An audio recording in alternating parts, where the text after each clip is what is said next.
All right, I'm not used to going live, so hopefully this works. This is me right now. I prefer better lighting, but I'm real sensitive about my stuff, but it is what it is. This is what I'm working with right now. So, happy new moon in Virgo. Let's get to it. The message is good. I hope everyone is doing well. It's a new moon in Virgo. It's September 6th, and this is my message to you. So, looking through this, I wanted to just hit up a couple points, as always, right? So, the high point of this moon is going to be Pacific time. I'm only doing Pacific time, so translate it because it's a lot to put out all the research and to bring my message that I want to share. So 5:51 p.m. is Pacific time, the high peak of the full moon or of the new moon, but you can tap into the energy of the new moon all day. I mean, a lot of us will feel it 3 days before or a week before. We're gearing up to it because we know it's a new moon, and even if we know just like it's a new moon in Virgo, and we just want to get ready for that energy. For me, this new moon in Virgo is special because it was my mom's sign and my mom passed away in January. It's something I don't want to talk about a lot, but I just want to mention that. The strongest element for this new moon is air, and the second is earth. I thought it would be earth since we're in an earth sign, but it's not. And I feel like the air, the way I relate the air, the way it translates to me is Virgo is ruled by Mercury and Gemini is also ruled by Mercury. The two signs ruled by Mercury. I'm a Gemini. So, and my moon is in Virgo. So I really care about my organization. I care about my work. I care about a lot of things. So I won't even do things sometime because I feel it's not perfect. And I try and break that down and not let that stop me from like getting things done because I care so much. And then if I don't care, then you're screwed. So, yeah, so the degree is 14. I didn't look up the number 14. You can look it up. There's different meanings for 14, but when I looked up 5, or didn't have to really look up 5, but I think 5, for me, 5 represents a lot of strength. The 5 that I like to focus on is the 5 elements, and the 5 elements make us up. So for me, this 5 is strongly saying in this new moon that we really need to work on ourselves. Okay, think about our energy. What makes us up? Earth, air, fire, water, all the elements, all the benefits of all the elements, the strength of not just thinking, oh, I have to do it alone. I have to do everything alone. It takes more than just one thing to get things done. Sure, we can do things alone, but we're thinking about the energy that we put into things and everything that makes something possible. Okay, so I came up with 3 things to think about for this new moon. Okay, and the 3 things that I want to think about is the position of the new moon, the sun, and Mars. To me, I just like to look at the house and where the strongest energy is for this particular high moon, the new moon. And it's in the 7th house. And the 7th house deals with relationship. The relationship that we have with ourselves, the relationships we have with others, okay? So the 7th house is about our partnership, our marriage, our relationship. And even if we're single, it's a relationship with ourselves, the relationship if we're not single with our partners, the relationship of our health because it's Virgo. So I'll get to that in a moment. Now let's look at the new moon itself, okay? The new moon itself first is a new start, okay? It's a new beginning. It's setting your new goals. So you can think about the past goals that you had, and are you still passionate about it? Then reset it and say, okay, how can I get this done? What do I need to do? Can I stay focused? Can I get this done? And that's what the new moon is giving us, this new cycle, okay? And you can think of it as a new start to a new month, right? It's just a new start. Now we look at the new moon in the 7th house, and the main strong energy coming through for this is your emotions towards love. So the moon is emotion. The 7th house, like we said, and you can look it up as well, is your relationship with others, okay? How you communicate, all right? And that new moon energy, the moon energy is my emotions towards love. Now, the sun in the 7th house is looking at yourself, your self-love, and how you reflect that to the people that you love, right? So that self-love energy in the 7th house is saying, how am I in my relationships, right? So you're looking at that. Now, Mars in the 7th house, Mars is a fighter. So Mars is get what you want, right? So Mars is looking at, am I getting what I want? Am I getting what I truly desire?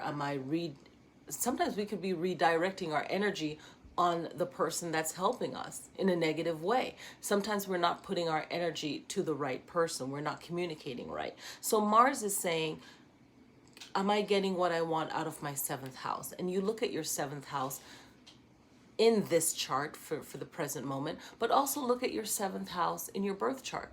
Also look at where Virgo is in your birth chart, because where Virgo is positioned in your birth chart, a lot of emotional or just life issues can be a strong point at this new moon, as well as where Virgo is positioned right now. So that's the first thing out of 3 that I want to focus on this new moon.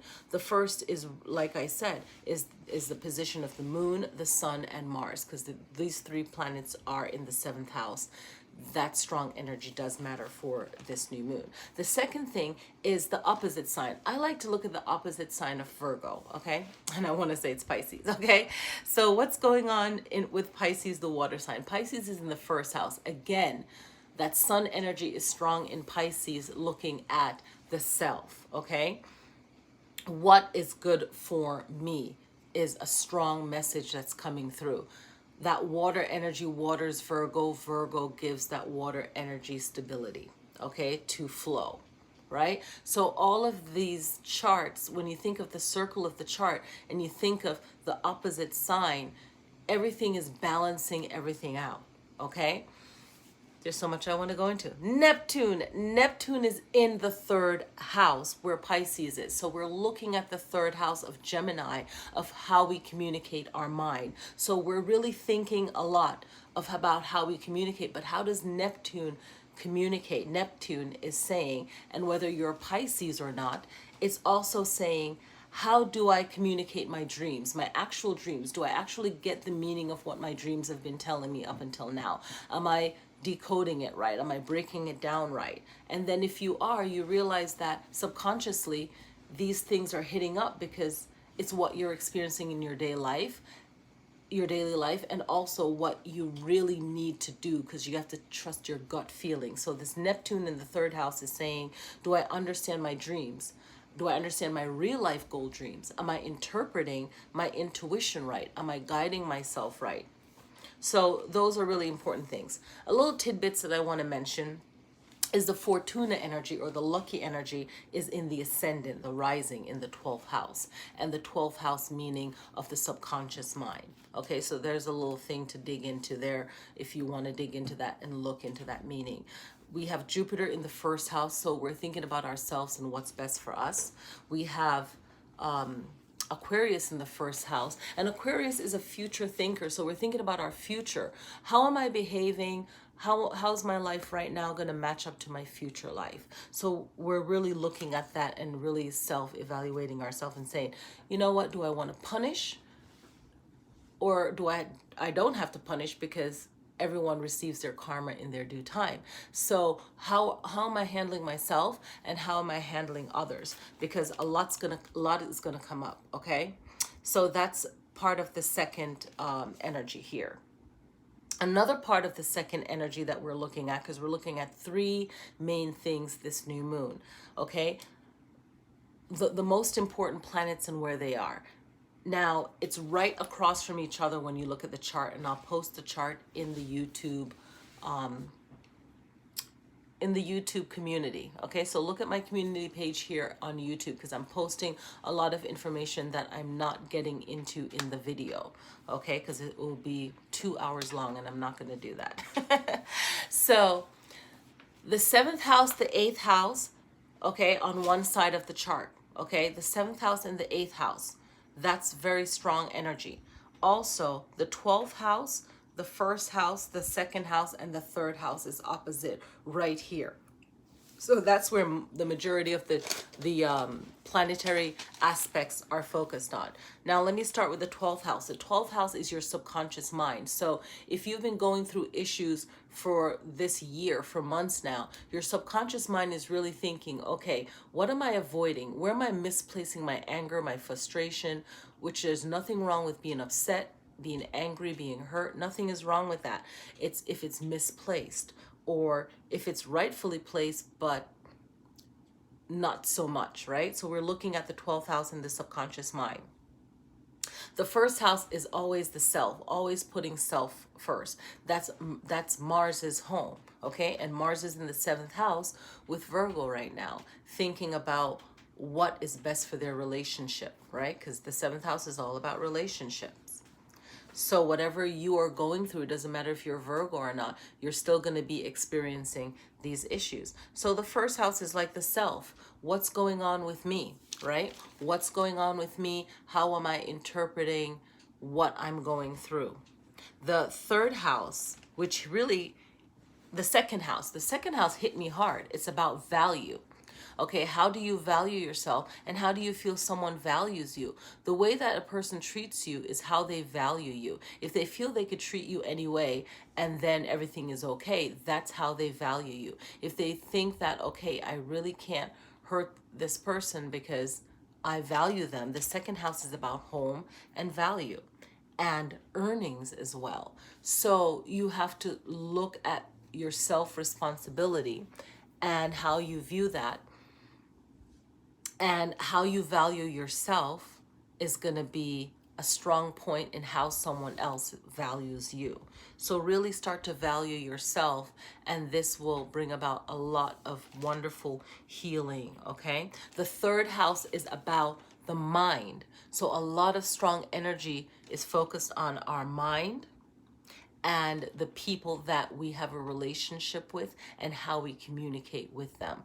So no matter which house we're hitting on, it's all communication. That's the power of Mercury. And that's why whenever we're in a Mercury retrograde, sidebar, whenever we're in a Mercury retrograde, it's always powerful, okay? This Uranus retrograde that we're experiencing right now, it's powerful. It's all about us not being put down or not being directed in how we're supposed to be living. So we're really stepping back in this Uranus retrograde and looking at how we are being treated, right? So it all depends on where that is in your chart, but it's not as powerful as the Mercury. The Mercury is about how we communicate, and Virgo is ruled by Mercury. That's why I'm bringing up Mercury so much, because it really matters how we communicate. All right, now let's look at the 3rd thing, okay? The 3rd important thing for this new moon is the Virgo energy of being organized, being grounded, okay? Really look at our relationships and how is it organized, how is it benefiting us. And we really have to look at this and say to ourselves, you know, how am I organizing myself? How am I putting things in order that's going to benefit me? How am I using my time?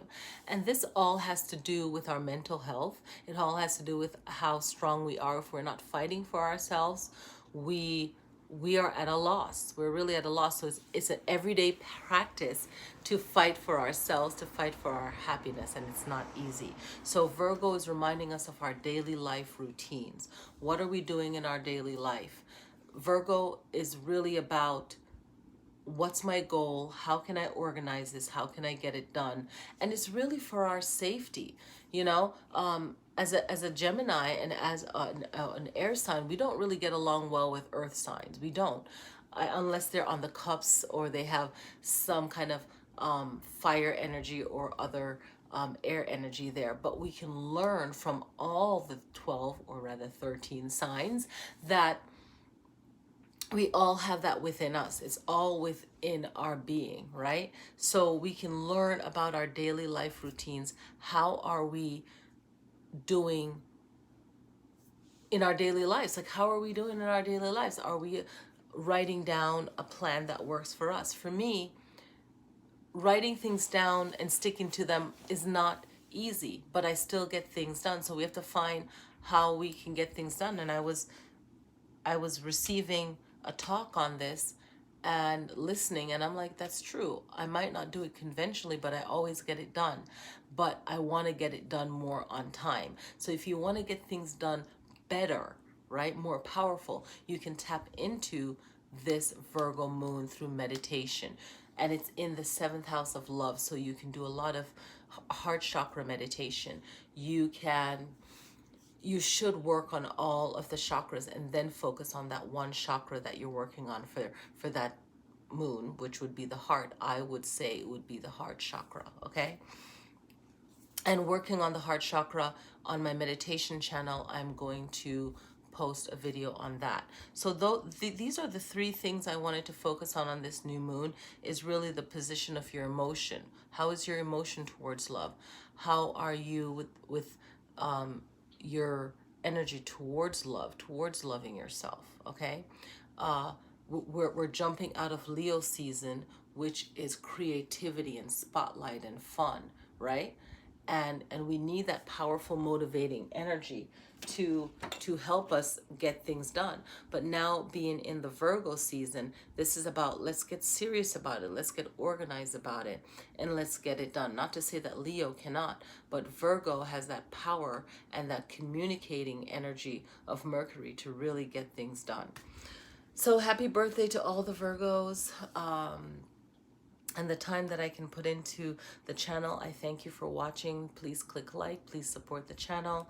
And I hope that this message really resonates with you. I don't know how to click myself off of a live, so I'm going to try to do that now, and I'm going to move on to pulling the cards. So in pulling the cards, I'm doing 3 piles, and it's really tapping into the energy of the new moon and seeing which number you want to pick, pile 1, pile 2, or pile 3, and just receiving that message. I feel like whatever message is going to come through in the next video is meant for you.